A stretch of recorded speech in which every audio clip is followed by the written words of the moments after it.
My name's Tracy and I want to share with you my journey to God. It began when I was 12 years old. I had been diagnosed with ulcerative colitis and I had been placed in Children's Hospital. They had told my parents that if I didn't have surgery that I wouldn't live long. So ultimately, I had surgery. I ended up with a colostomy bag for about a year. They ended up having to give me a K-pouch ileostomy. This is something that I'd have now for the rest of my life. At the age of 13, it was really hard for me to deal with. I didn't really comprehend that I was, at that time, that I should have been praying and talking to God about things, and so I didn't. Well, at that time, they had told my parents that when I got older not to have children, that it would be, though I could have children, that it would be really hurtful to my body and dangerous.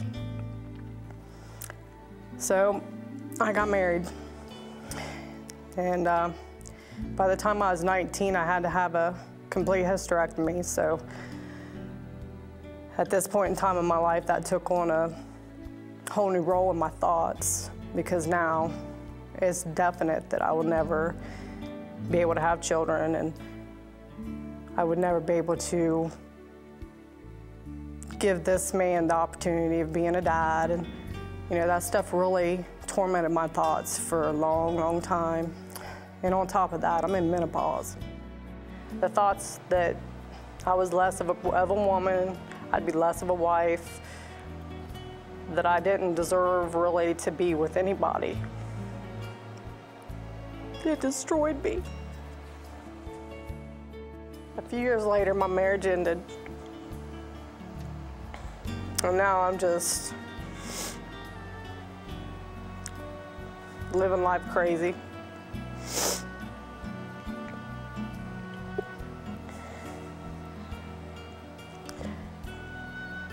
I think that I was out trying to fill a void.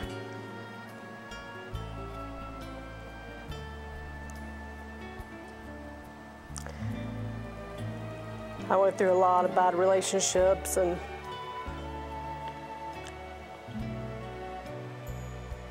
I refused to settle down.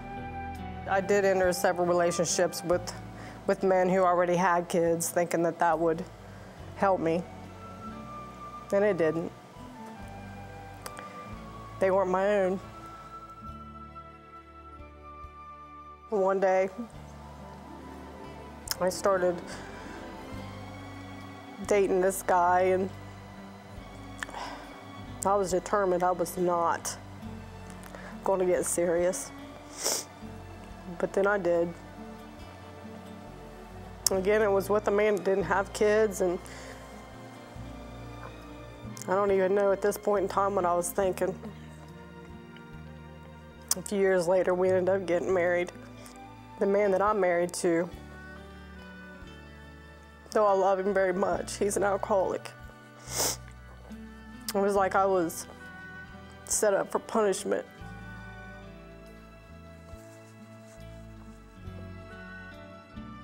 And as time went by, he got sober after several years. And I ended up having ileostomy trouble and had to go to the Cleveland Clinic. At that point in time, they told me that I had to have surgery again. So when I found that out, I decided it was time to give my life up to God and let Him do with me what He needed.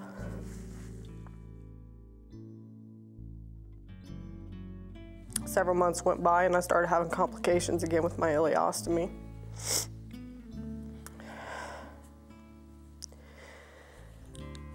So at this time, I get put back in the hospital, and it ended up being pretty serious to where I had to be put on life support. At that time, my husband gave his life to the Lord on the bathroom floor in the hospital, and I praise Him for that today, because He used me in that way to save my husband. now I'm just, all because of God, I'm just so happy and healthy. And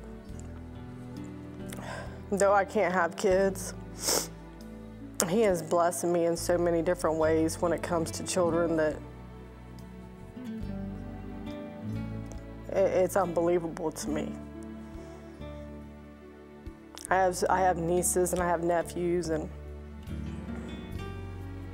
you know, though I'm not close with some of them, you know, they all have filled that void in my life. So I guess in all this, what I want everybody to think about is really, if you're heading down the wrong path, and God's got great plans for everybody, and we just let Him in to do what He needs to do. And then really listen, take the blinders off and see. Even though I can't have kids, He has blessed me with them. And I thank God for everything in my life every day.